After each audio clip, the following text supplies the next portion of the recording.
New Thought Media Network. We are a global broadcast network of positive music, media, and entertainment. Inspiring humanity's evolution along the journey of enlightenment and creating a world of love, peace, empowerment, and prosperity for all. New Thought Media Network. Positively inspiring.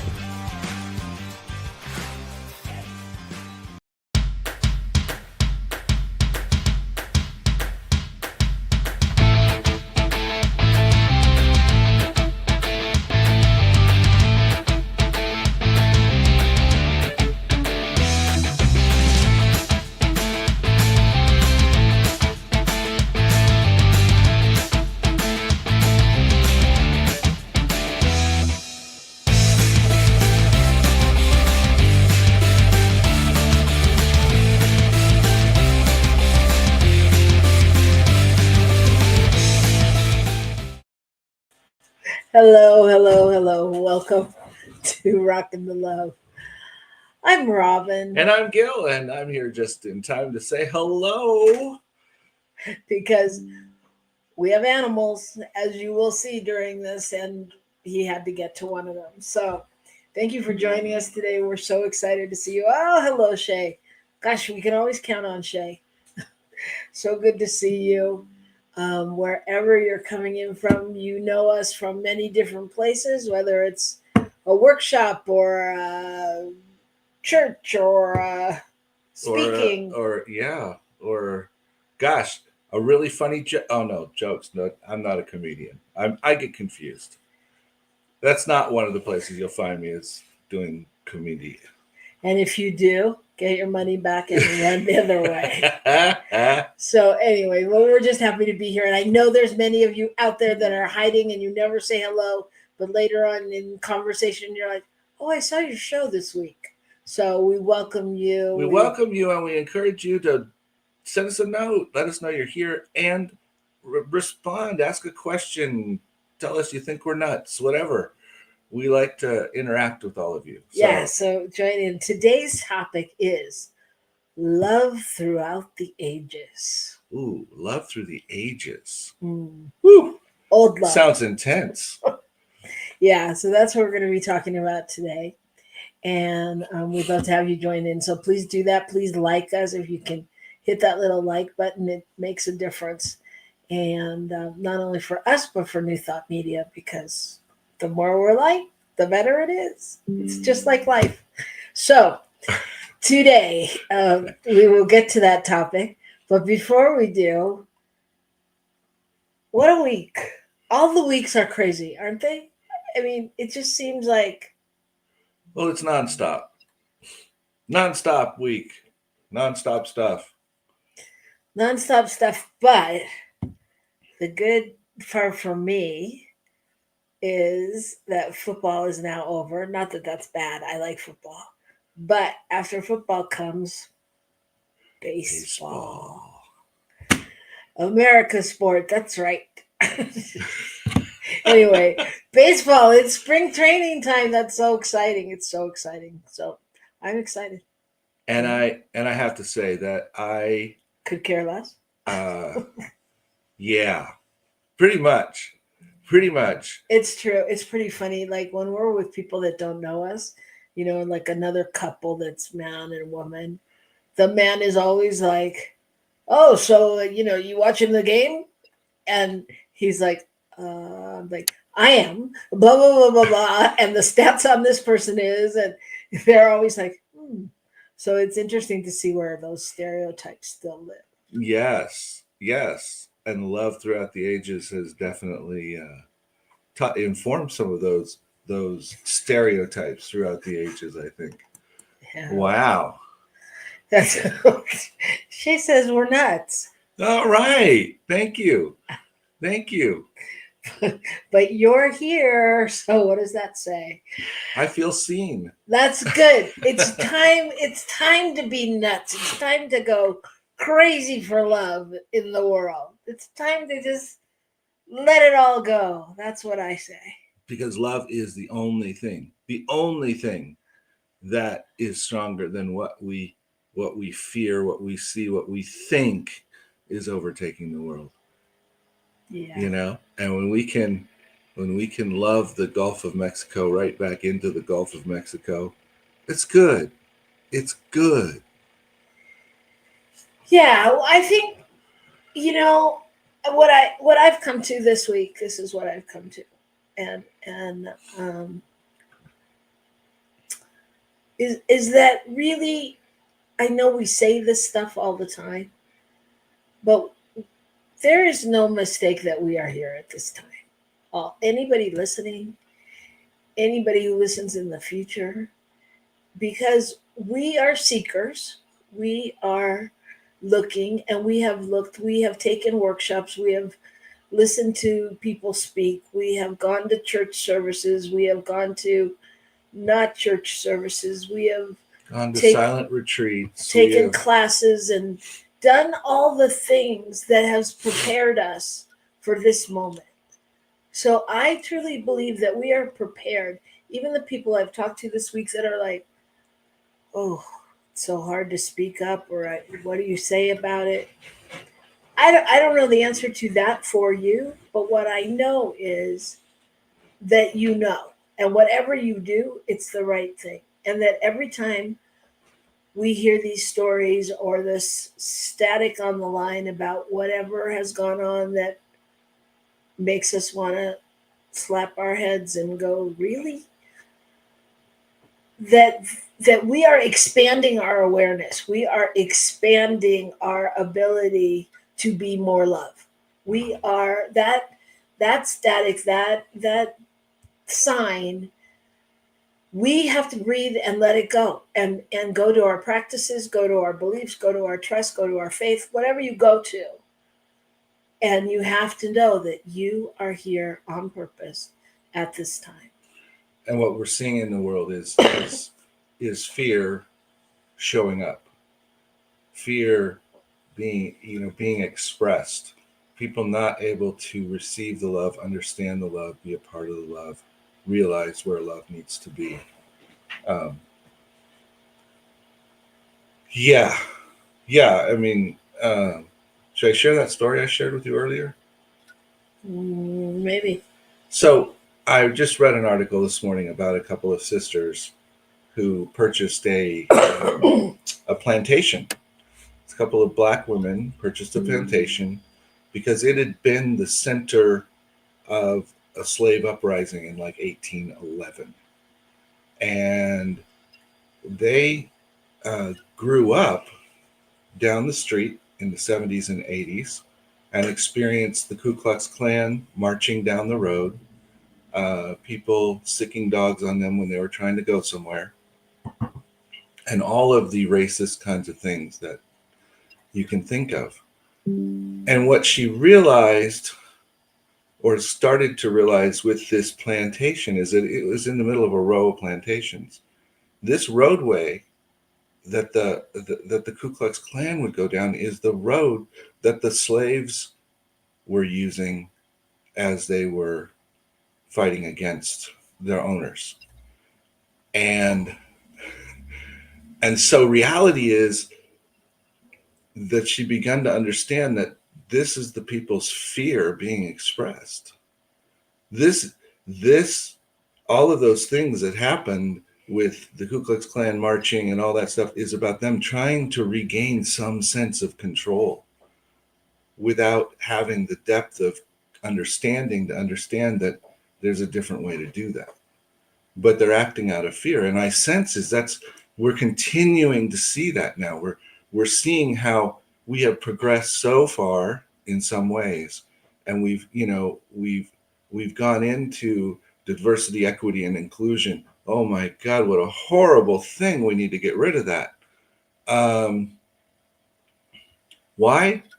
Because some people don't understand it. All they understand is that somehow their perceived power has been threatened, and they don't know how else to respond other than out of fear.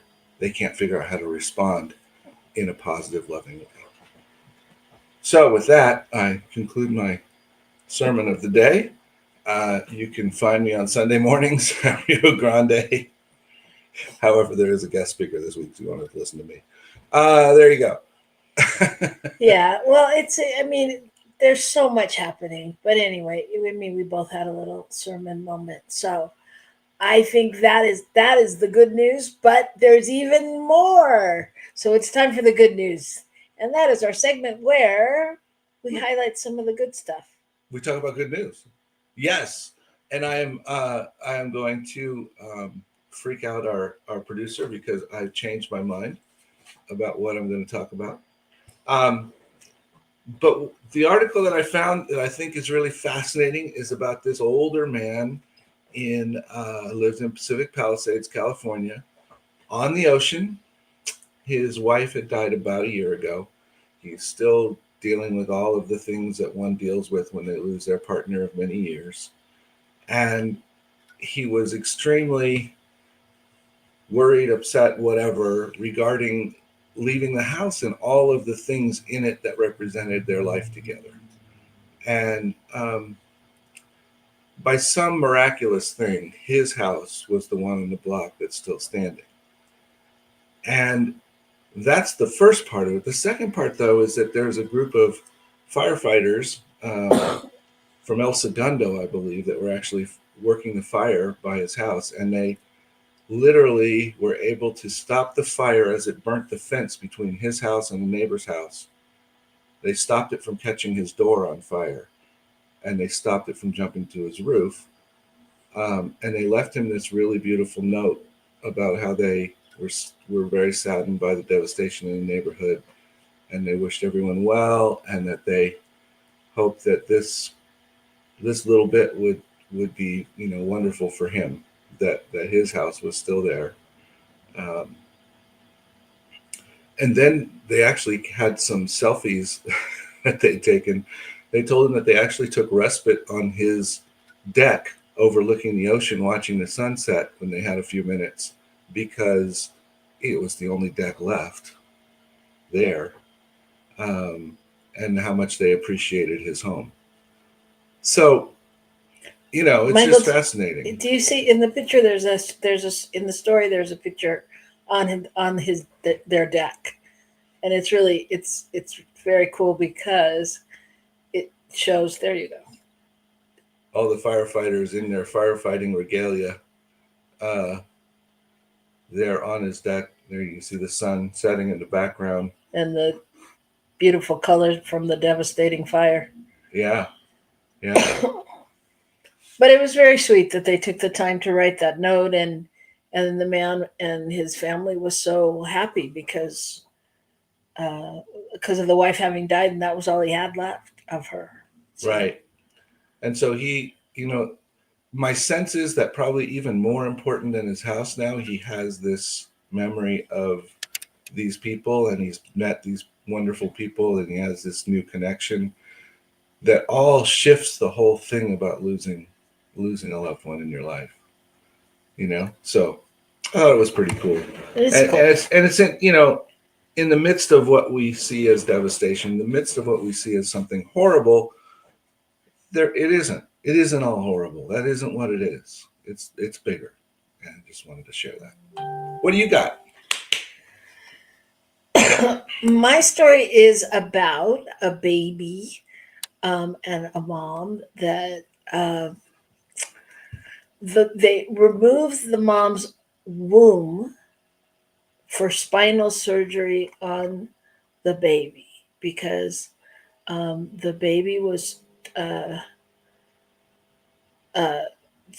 believe the baby was around 26 weeks along, and she and it had spina bifida. Spinal bifida. Spina bifida.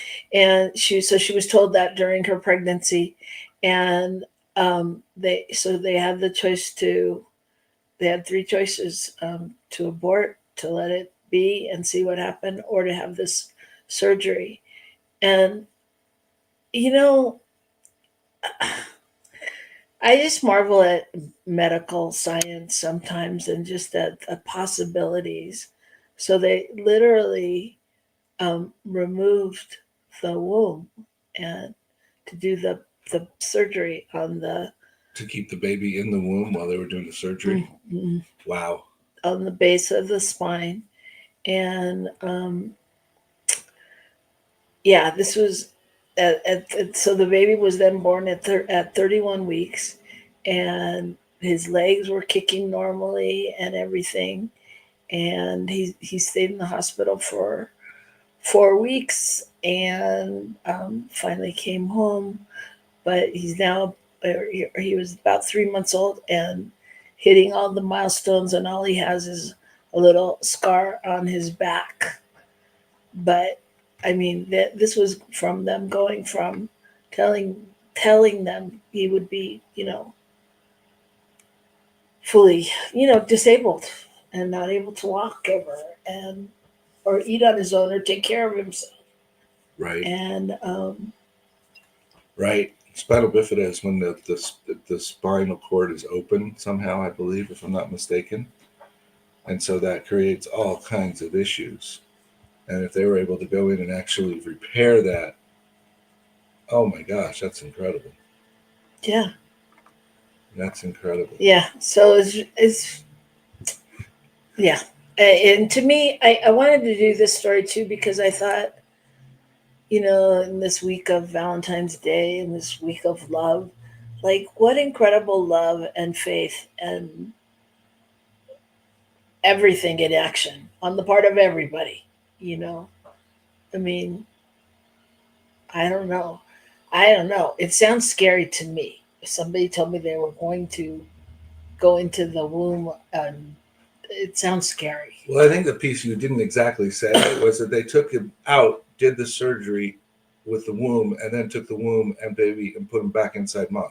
Right. For another 5 weeks. I mean, that's some heroic measures. But I think it points out a couple of things. One is, life isn't as simple as we want to make it. And, there are people that would argue that you shouldn't touch anything and just let the baby be born. Well, that may not be the best option always. Certainly not with what we can do now. Mm. And this baby will have this baby will be a contributor, someone who is able to live life versus someone who becomes a certain level of a burden on others. Yes. It's so interesting in so many levels. I mean, I think also here's a baby that's, newborn or 3 months, and look how much life they've had already. Like, I mean, really, in terms of like when we talk about, familial trauma or generational this or blah, blah, blah, blah. I mean, oh my God, what, and I mean, maybe it's all good. Maybe it's no thing, but it's still a lot of energy, and it's amazing, Yeah. So amazing acts of love and heroism and faith and parental love, I must say. Parental love. Yeah. I mean, because you're making a decision for everybody. Well, and I'm sure a very risky one. I mean, in theory, who knows? That could have gone multiple directions that did not include that baby being fine. Yeah. So. But he is. The baby's fine. The mom's fine. Everybody's fine. The house is fine. It's a good time. It's all possible. So right now, what's possible is a break. That's what we're going to do. We're going to take a break, and we're going to come back and talk about love throughout the ages. Love throughout the ages, and just how it's shown up and what it is now, and we'll see where we go. So don't go away. Come right back here to New Thought Media Network.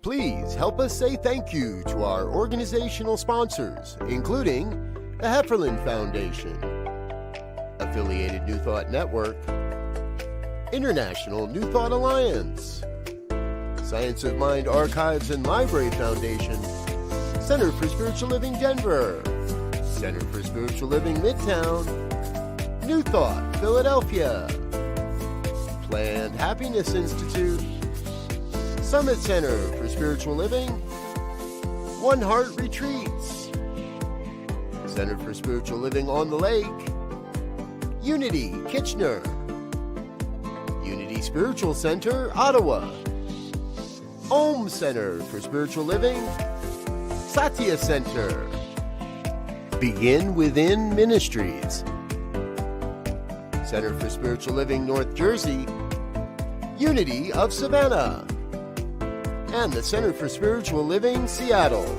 as well as all of our individual donors. Thank you for being part of the New Thought Media Network. Please like, share, and subscribe. New Thought Media Network, positively inspiring.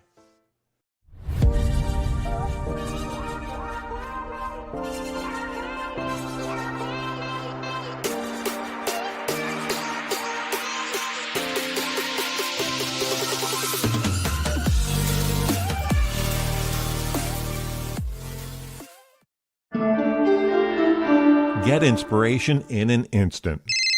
God calls are the gentle and uplifting moment of truth to help you remember that the bright light of God's love is shining right now as you. It's your God Call with Reverend Bill. Start your 2-week free trial today, and you'll get a phone call 4 times a week from Reverend Bill with an uplifting half-minute message filled with insight, wisdom, story, and fun. Let your light shine. You can answer the call to listen to it live or let it go to voicemail so you can hear it later.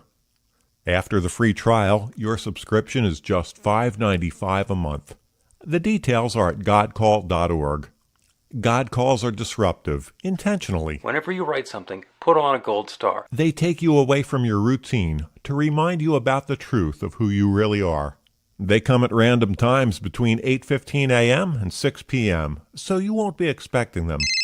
And somehow, the message is exactly what you need to hear at the time. Magic is loose in the world. It's a moment of motivation in the middle of your day. Find out more and start your 2-week free trial now at godcall.org.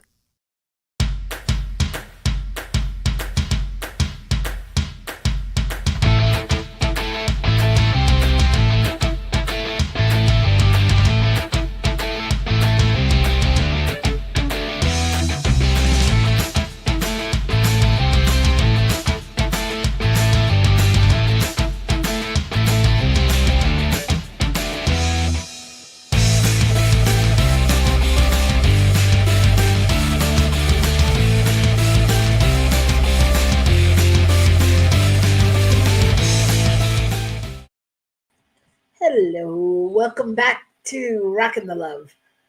He's Gil. And she's Robyn, and we've been married for a while, and we love to talk about Rockin the Love. Love is all about how you do it to stay in relationship with yourself and with others, and so that's what this show is all about, being in relationship. And today's topic, we're not talking about love, we're talking about love through the ages.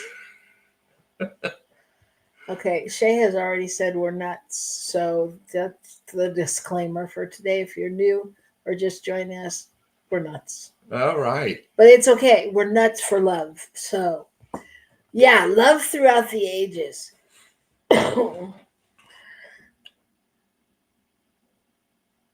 So where do you start with that? You go back, to some of the ancient stuff. You think about what did love look like in Shakespeare's plays? Think about the fact that, we know that the Greeks had, I don't know how many different words for different kinds of love, and so we tend to think of there's one love, period.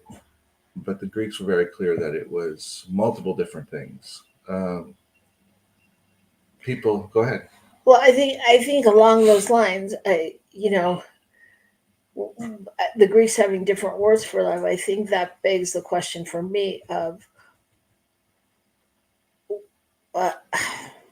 has love always looked the same?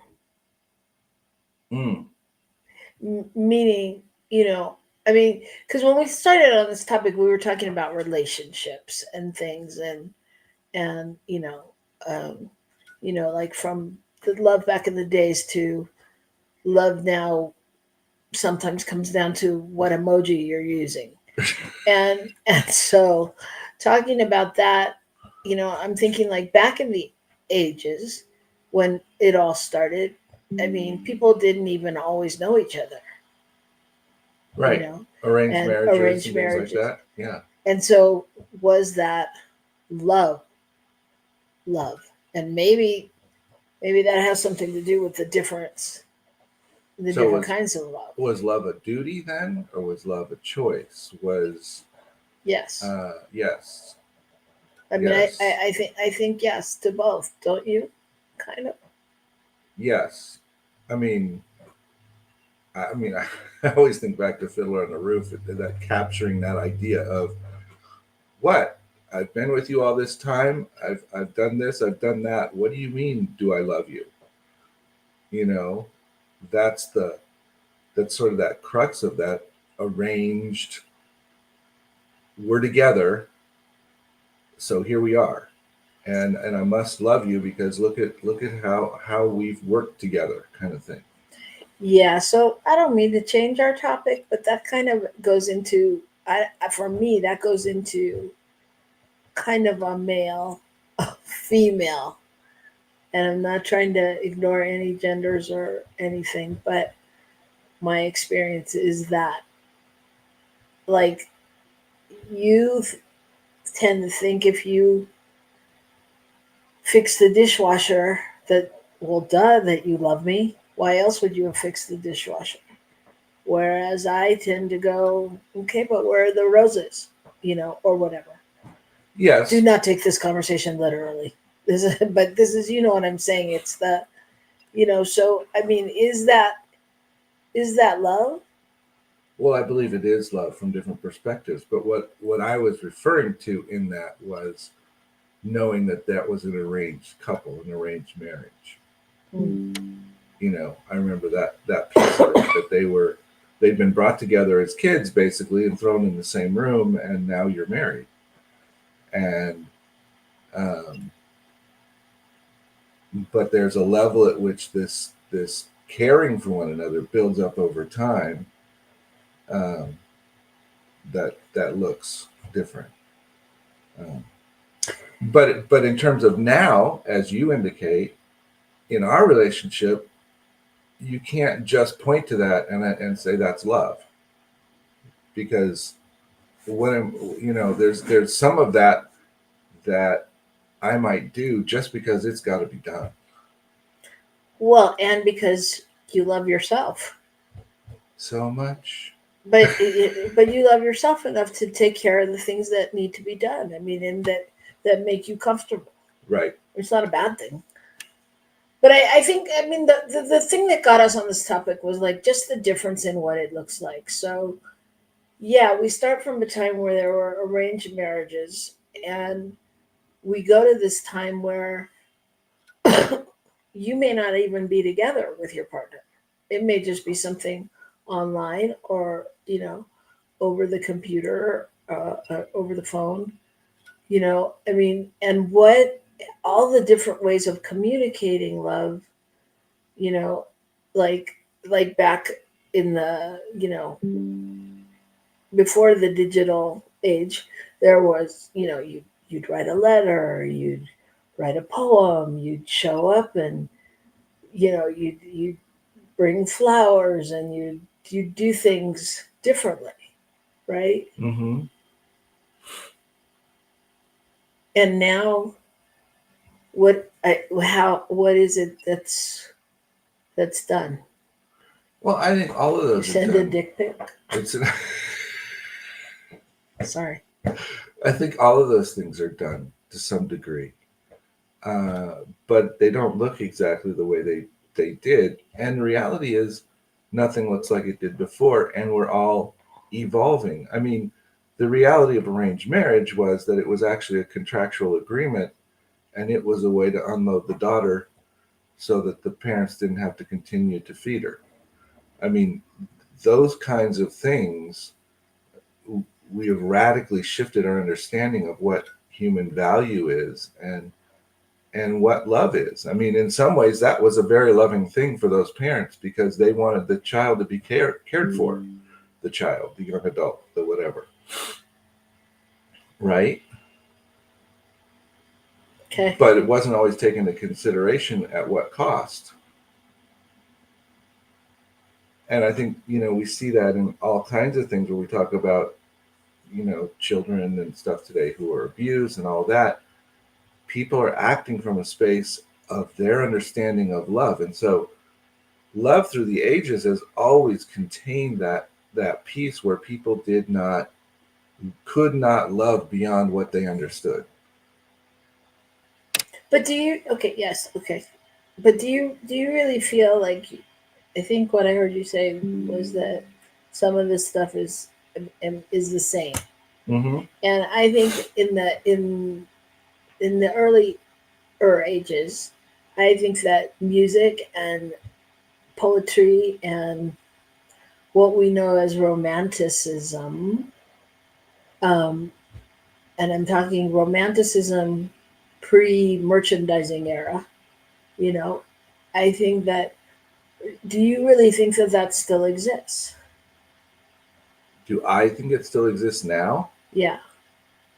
You mean, Yeah, because I think it exists now at some level, probably as much as it did then, in the sense that, a lot of that was a lot of the formalization of that was only available to the um, privileged, because you didn't have music, you didn't have a way to write, you didn't have these different things. Um, Now all of that is available in a different way to people. Now how it's used and how people actually take advantage of it, I think a certain level has dropped off because people don't. I don't think people value their own input, their own creativity. Does that make sense? yes. Shay says that was more of a financial arrangement. Now we get to choose who we love and marry. Yeah. Absolutely. Yeah, I do, but I think there was different. I mean, yes, I agree with what you're saying, and I also think there was a different protocol. I mean, I know that's what we're saying, obviously, where you still there were the courts of love, and that was all about romance, and where you did have to serenade somebody, whether you serenaded them or somebody else played, but there was music and there was. It seems like there was more. Hmm. More creativity. I mean, I think, in alignment with what I said earlier, I think, now we have merchandising. So you run out and you get a Hallmark card and buy a bunch of flowers from the guy in the corner. Not that that's bad. It's not that that's bad, but it's a different thought process. I think, and I don't know. I mean, maybe I'm romanticizing the earlier era, but I do think that I also think I would also say that I think in this era we've seen so much in TV and movies and all of that it's like, how do we live up to that sometimes? How do we compete with that? Because we can't go just do you know what somebody just did on TV because it's cost thousands of dollars or whatever. And so, but does that take away where it should be coming from? No, it doesn't think where it should be coming from. But I think you hit on something really important, and that is romanticizing love. That's exactly not exactly. That's a piece of the issue that we're experiencing in politics is we're romanticizing a time that somehow came before this time and things were better then. And the reality is no, No, they weren't.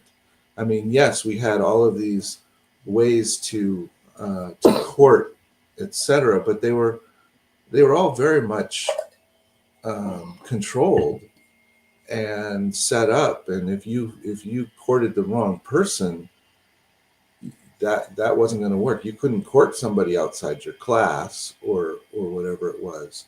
You couldn't make a decision. You couldn't see someone or have a conversation with someone who wasn't appropriately matched to your finances, etc. So as much as we want to go how romantic, it was romantic if it was perfectly set up, but so much of it was contrived. It had to be contrived, lest the princess get connected with the horse stall boy. Yeah, I know what you're saying. I mean, but I think also there are things now that are contrived.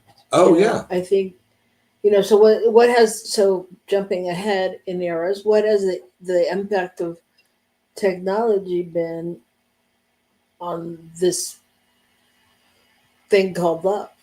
Well, technology has allowed us to cut through some of those barriers because it's available to a large population. A large percentage of people have access to this kind of communication, and it cuts across distance because you don't have to be within a certain range to be in communication with someone electronically. So that shifts all of that. However, it also opens up a whole bunch of possibilities where people pretend to be something they're not,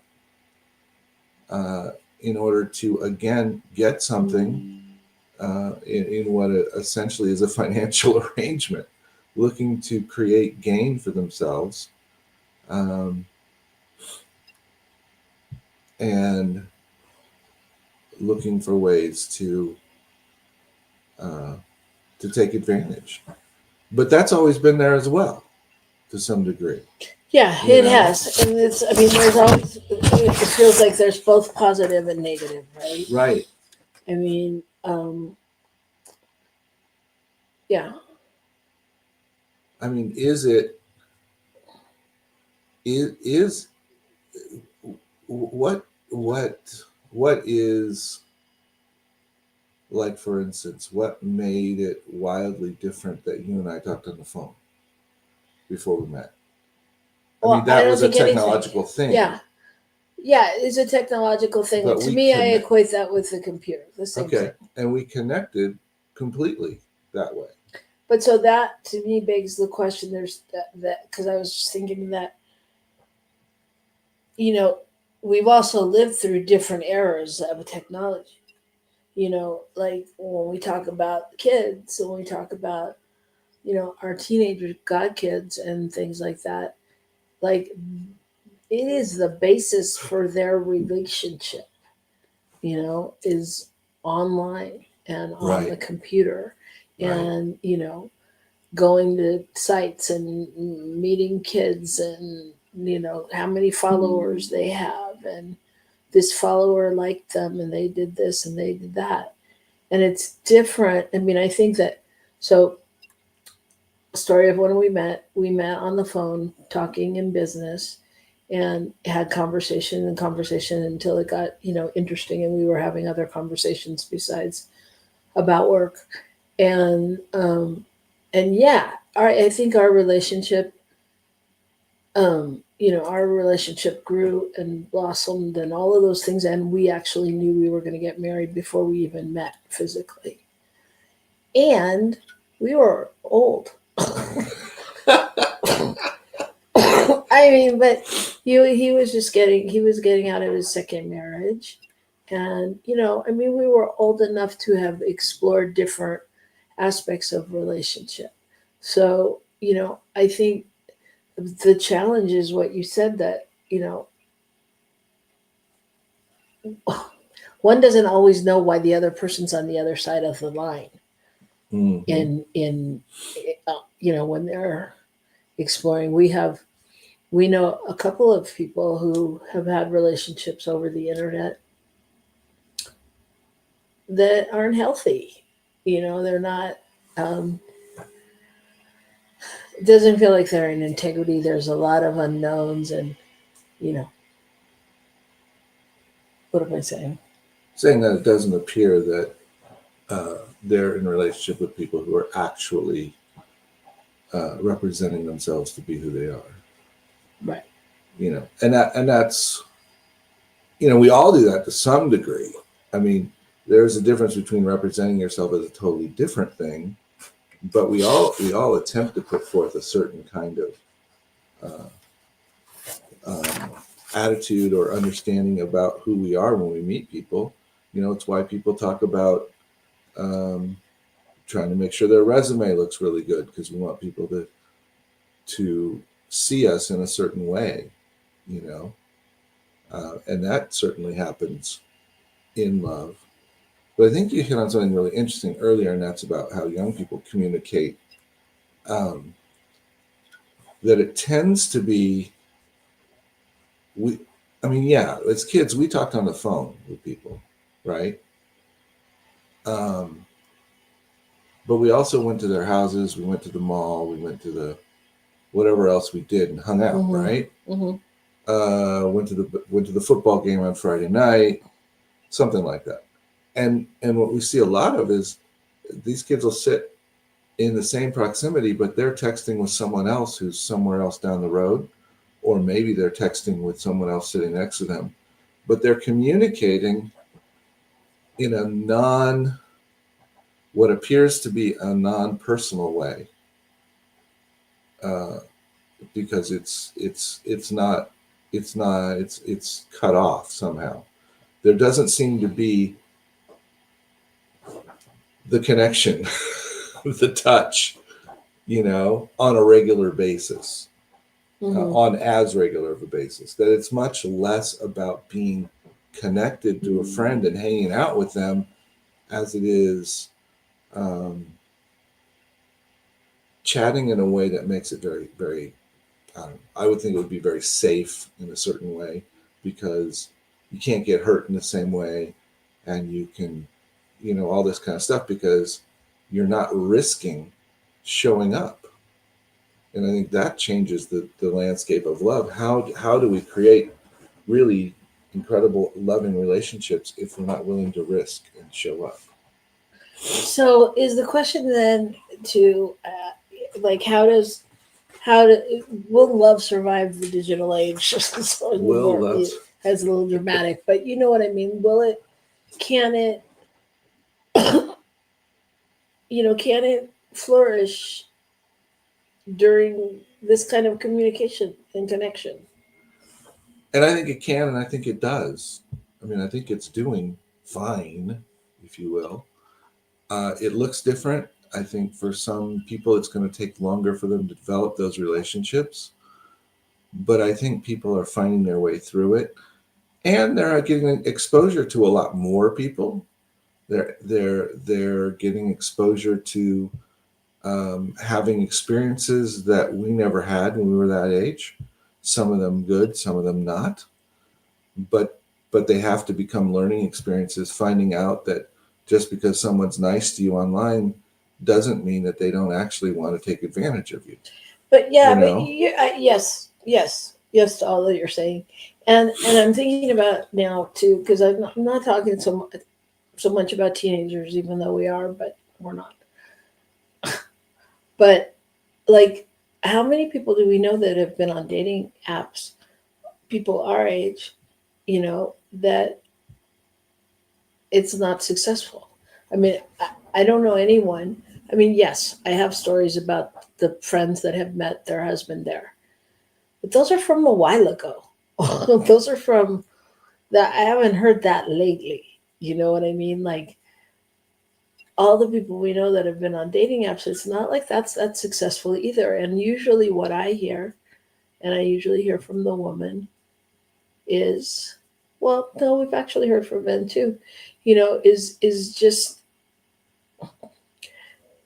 there's not that, I don't know, that connection, that spark, that communication that happens, whatever that pheromone is or whatever that, you know what I mean? There's not that thing, the thing that happens. The thing. Yeah. Well, Yeah. you Yeah. know, I mean, and I think, but and I'm just saying that to say that I think that also not only kids and with emojis and this and that, but I think that, you know, definitely adults have grown into a different stage of communication as well, you know, and let go of some, like, I'm sorry, maybe it's me, but you know, there is that romantic form of love, and whether it's a, you know, a love letter or a roses or whatever it is, I mean, all of that, I think a lot of that has been taken away, and I think it's an important component. I don't know. Yeah. I mean, I think it's, I think the word I would use is lost. It gets lost. Um, and in part, it gets lost, again, if you go to digital age and technology, because we used to go to our work, our job, our school even, and we would do the thing and we would come home. If it was school and we had homework, we had an assignment. But there wasn't any more communication. There was nothing else that was going to show up and tell us, oh, by the way, you need to think about this before tomorrow. I need you to give me an answer to this. What's going on around that? I mean, people are tied to interacting with other people in ways that we never were. So even the time and energy to be creative and to think of doing those things gets swallowed up in a certain way because work doesn't stop, you know, unless we start to make clear boundaries around that kind of thing. But people expect a response. Because I asked a question, I am looking for the response. Well, I mean, I think it's interesting that you say that, because I think, I mean, I think that brings up a good point. I would say, and is that true? Is that true? Because if we can't find time, I mean, is that's part of a social structure that we've all made up, that we have so much to do, and this is important and that's important, and, you know, not giving time to loving, to putting the effort into a relationship, you know, to loving in a way that can be felt in a different, you know, for a different person, or Well, special or something. yes, I hear you, and I wasn't making it an excuse. What I was trying to say was that as a society, as a culture, that has shifted people's sense or belief about what they're able to do and what they have time for and how they have to show up to things. Yeah, I got it. I Yeah, didn't think you were doing anything. I'm just saying, I mean, it begs the question, is it important right. nowadays? Is it important? And if it is, you know, I mean, because I mean, I know with you in the beginning, and this was over 20 years ago, I said to you, can we have romantic love forever? You know, because I was tired of hearing people tell me, yeah, it's not going to be the same after this point because it's not new anymore, and blah blah blah blah. I didn't need the same, but what I wanted to know was, you know, can we continue to be fun, to be interesting, to be relevant, to be connected, to be, you know, all of those things? Because I didn't want to be the couple that I waited on that didn't talk through their whole meal when I was waitressing or whatever. So keeping it relevant, keeping it real, keeping it alive. And like, can that happen, or is that happening in this digital age? You know? And is it important? And what's important to you? What is important to you you, the listeners, in relationship, and how do we, how do we, and I mean, it kind of goes to love languages, I'm sure, too. But, I think about like, we're constantly doing little things for each other, that, I don't know, add some kind of oomph. But I mean, you know what I mean? I mean, so it doesn't have to, anybody has to serenade me under the balcony or, write a love letter. But, and if that's your thing, like, how do we keep whatever it is alive? Because, like you said, in this day and age of us not having enough time to do anything, I guess maybe we'll go back to love letters with AI. AI, write me a letter. Right? I mean, but I'm serious. It's really not that funny. Why don't you do it right now? Let's see what we get. I would if there was time. So, but all that brings me to just what I was thinking about shortly before we came on, and that was how much you let me know you love me. Quiet, Henry. I know you're jealous. So go say more about that. Just that your patience, your making me a sandwich, but you don't make a sandwich. You make a sandwich with this and that, the other thing, and it's always got that little extra, and I appreciate that. And is everything perfect in our world? No. And do I know you love me? Yes. So I guess that is the question. This show has taken a turn. But I mean, the question is, in this digital age, in this time of change, really, how do we make sure that our needs are met, right? Or that we meet the needs of somebody else in what they need. How can we express love to others? How do we express love to others? Those that are in intimate relationships, those that are in other kinds of relationships with us. How do we continue to express the love to ourselves? Maybe one of the things of expressing love to ourselves, and something I've taken to recently, is I freaking take a nap when I'm tired. It doesn't have to be long. It doesn't have to be anything. But, if I feel myself feeling tired and grumpy, I go, you know what? Let's just take a nap and then go on to the next meeting, the next thing, because that makes me feel so much better. Well, interesting that you say that, because that's one of the ways that I show love is I let you take a nap. That is true. But really, I mean, that sounds funny, but really, because there was a time when I would have been like, oh, come on, let's do this, let's do that. We could do this. You'll be okay. Because I wanted to do stuff or whatever. And it's a letting go to go, okay, take a nap, But anyway. Enough about us. So in this Valentine's Day of quotes and times, I just want to share one quote with you. Actually, after I see what Shay said. Y'all so cute. Oh, thanks, Shay. Yeah, thank you. We appreciate that. I just want to share this quote. I'm going to leave you with this, and hope you have a beautiful Valentine's week.